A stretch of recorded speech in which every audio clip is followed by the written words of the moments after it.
Hey guys, and welcome back to another video. As requested, I decided to do a quick tutorial for you today on squad markings.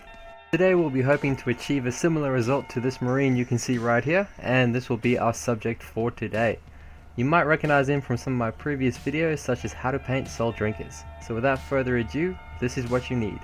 You need a very sharp pencil and an eraser. I cannot stress enough how sharp the pencil needs to be for fine precision work. Basically what you need to do is find the center of the shoulder pad at the top and slowly start tracing your way out a arrow for the tactical squad marking. Now this is a very fidgety procedure, so do not be disheartened if it takes several attempts to get the perfect shape. Slowly and carefully work your way around the shoulder pad, lightly sketching out the arrow. Next up, for squad numbers on the knee.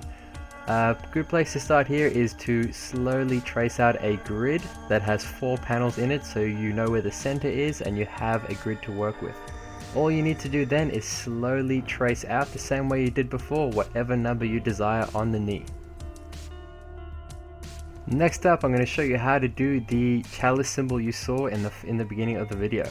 So first you do is get a grid much like previously, and all you want to do is find the middle of the knee pad and slowly start tracing a chalice around this line.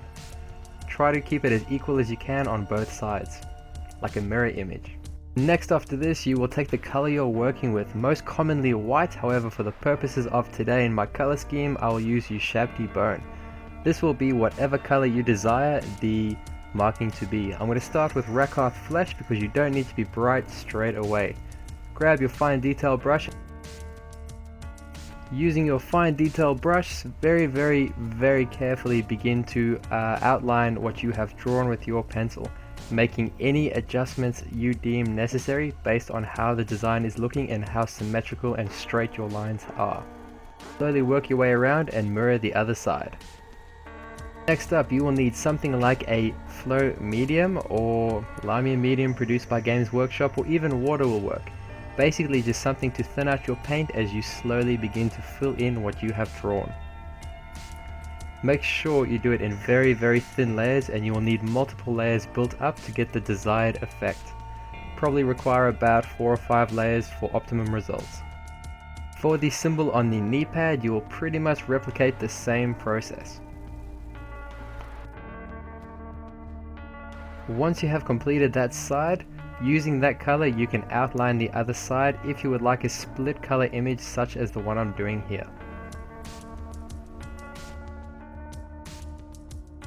Next up, you're going to outline the number on the opposite knee pad as you've been doing so far. Once you have done this, it is time to touch up. Basically all you'll need to do is use the same color that you've used as the base for your power armor. Now for my purposes, I'm going to use Xerius Purple because that is the one that closely resembles the finished product from my armor. Basically all you need to do with this is very carefully work your way around and neaten up and tidy up all the edges and create fine points. Do not be afraid to paint over the lighter color you've already painted if it makes your image more symmetrical or seem more proper to you. Really, the whole point of this step is to just refine the images that are there. You will need to repeat the same process with the knee pad. Next up, we are going to work on the base for the number on the opposite knee pad, and you're going to use gold or whatever other color you prefer, and just simply go over the lighter color that you've placed there before. All the lighter color serves is as a base to really bring the color forward. Next up, we're going to do some highlights on the symbols themselves. For my purpose, I will use Screaming Skull as it is lighter than the bone that I primarily used. If you decided to use white, however, this is pretty much a null and void step. However, if you do use it, all you need to do is simply edge highlight all the symbols that you have made. This just really adds an extra optional layer to really make the image pop. Repeat the same process over the symbol on the opposite knee pad. And that about wraps it up for this video, guys. Thank you very much for watching, and please leave a comment below to let me know if this has helped you. Hopefully it has, and please to let me know what you liked about it, what you didn't like, and what you would like to see in the future. If anything you'd like help with, please put it down in the comments and I'll do my best to try and make a video about it. Once again guys, thank you so much for watching and stay tuned.